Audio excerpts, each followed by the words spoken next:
Pain killer की physiotherapy, कंबरच्या वेदनेवर खरंच कोण जास्त प्रभावी? चला स्पष्ट करूया. कंबरदुखी झाली की बहुतेक लोकांचं पहिलं पाऊल असतं पेन किलर घेणं.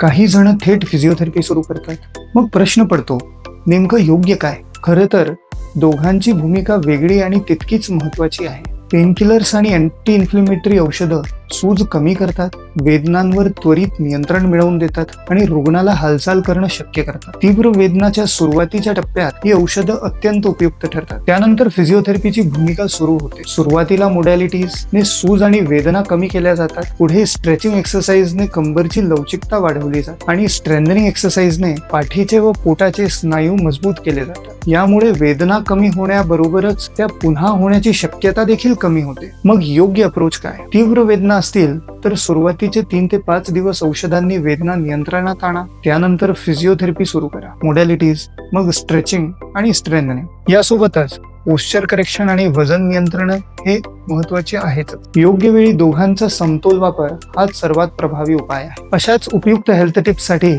चॅनलला सबस्क्राईब करायला विसरू नका.